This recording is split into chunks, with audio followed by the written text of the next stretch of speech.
हाय दोस्तों, स्वागत है आप सभी का हमारे YouTube चैनल सामाजिक जीवन में। आज हम बात करेंगे, चर्चा करेंगे डॉक्टर भीमराव अंबेडकर के बारे में।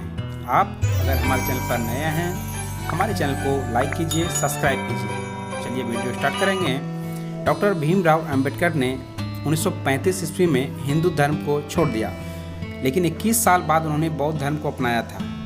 आखिर ऐसा क्यों हुआ था, उसी के बारे में हम लोग चर्चा करेंगे।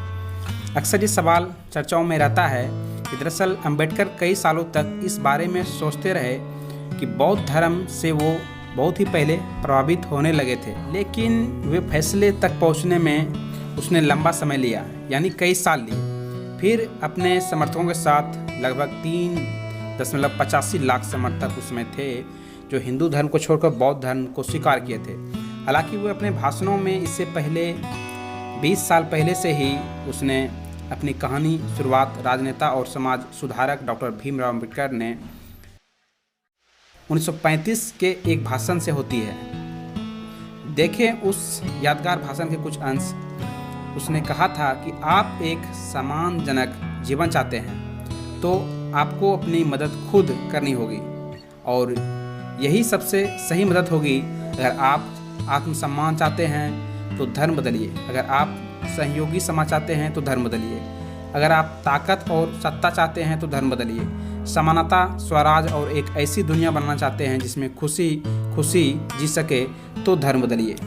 अंबेडकर ने दलितों से धर्म बदलने की बात सबसे पहले 1935 में एक भाषण में की थी, जहां उन्होंने हिंदू धर्म की जाति व्यवस्था पर तेज प्रहार किए थे। हिंदू धर्म में जाति व्यवस्था के बारे में हमारा स्पेशल वीडियो आएगा, तथा डॉक्टर भीमराव अंबेडकर के बारे में भी पूरा जीवनी इसका स्पेशल वीडियो आएगा। 1935 का अंबेडकर का भाषण इस कदर उकसाने वाला समझा गया कि अंबेडकर को क्षेत्रीय नहीं बल्कि मुख्य धारा के नेता की हैसियत मिली। साथ ही कई नेताओं उनके विरोध में आ गए। देश के 20% से ज़्यादा आबादी को भड़काने के आरोप अंबेडकर पर लगातार लगे, लेकिन उन्होंने साफ कहा जो शोषित है उनके लिए धर्म को नियति का नहीं बल्कि चुनाव का विष मानना चाहिए। ये बातें जब महात्मा गांधी तक पहुंची तो उन्होंने इस बात से ऐतराज किया। गांधी ने कहा था कि ना तो कोई मकान है और ना ही कोई चोंगा जिसे उतारा या बदला जा सकता है।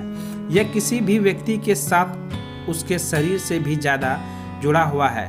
गांधी का विचार था कि समाज सुधार के रास्ते और सोच बदलने के रास्ते चुनना बेहतर था, धर्म परिवर्तन नहीं। लेकिन अंबेडकर कट्टर जातिवादी हो चुके और पिछड़ों का हर तरह से शोषण कर रहे हिंदू धर्म से इस कदर अजीज आ चुके थे कि उनकी नज़र में समानता के लिए धर्म बदलना ही सही रास्ता था।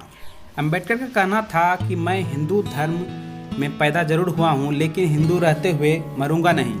1935 में ही अंबेडकर ने इस वाक्य के साथ हिंदू धर्म छोड़ने की घोषणा कर दी थी, लेकिन औपचारिक तौर पर कोई अन्य धर्म उस वक्त नहीं अपनाया था। अंबेडकर समझते थे कि यह सिर्फ उनके धर्मांतरण की नहीं बल्कि एक पूरे समाज की बात थी। इसलिए उन्होंने सभी धर्मों के इतिहास को समझने और कई लेख लिखकर शोषित समाज को जागृत व आंदोलित करने का इरादा किया।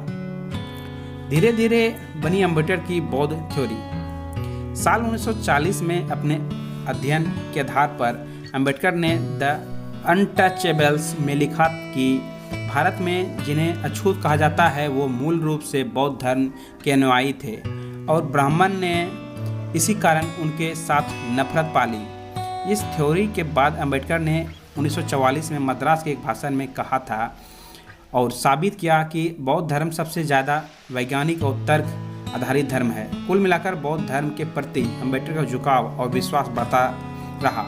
आज़ादी के बाद संविधान सभा के प्रमुख बनने के बाद बौद्ध धर्म से जुड़े चिन्ह अंबेडकर ने ही चुने थे। 14 अक्टूबर 1956 को नागपुर स्थित दीक्षा भूमि में अंबेडकर ने विधिवत बौद्ध धर्म स्वीकार किया। इसी दिन महाराष्ट्र के चंद्रपुर में अंबेडकर ने सामूहिक धर्म परिवर्तन का एक कार्यक्रम भी चलाया था। अपने अनुयायियों को 22 शपथ दिलवाई, जिनका सार यह था कि बौद्ध धर्म अपनाने के बाद किसी हिंदू देवी देवता और उनकी पूजा में विश्वास नहीं किया जाएगा।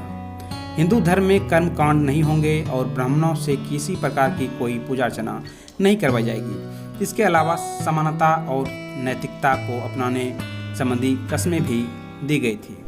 अंबेडकर के धर्म परिवर्तन को असल में दलित बौद्ध आंदोलन के नाम से इतिहास में दर्ज किया गया, जिसके मुताबिक अंबेडकर के रास्ते पर लाखों लोग हिंदू धर्म छोड़कर बौद्ध बन गए थे।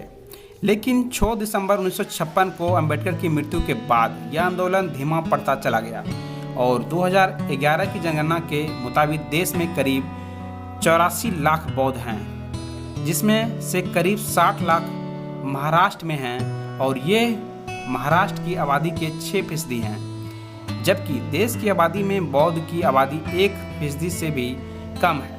वर्तमान समय के अभी हालात यह हैं कि दलितों के समाज सुधार के लिए गांधी के हरिजन आंदोलन पर कई दशकों से लगभग विराम लग चुका है, लेकिन अंबेडकर के नाम पर आज भी देश में कई तरह के आंदोलन चल रहे हैं, जिसमें से कि जय भीम का नारा अंबेडकर के नाम पर ही गूंजता है। लेकिन अब भी सवाल और विमर्श यही है कि हरिजन हो या बौद्ध, क्या देश में जातिवाद खत्म हुआ? क्या बौद्ध को हिंदू समाज समानता की नज़र से देख सका? हमारा वीडियो कैसा लगा आप हमें कमेंट कीजिए। हमारे चैनल पर नए हैं तो हमारे चैनल को सब्सक्राइब कीजिए। इस तरह के वीडियो हमारे चैनल में आते रहेंगे। हमारा वीडियो देखने के लिए दोस्तों धन्यवाद।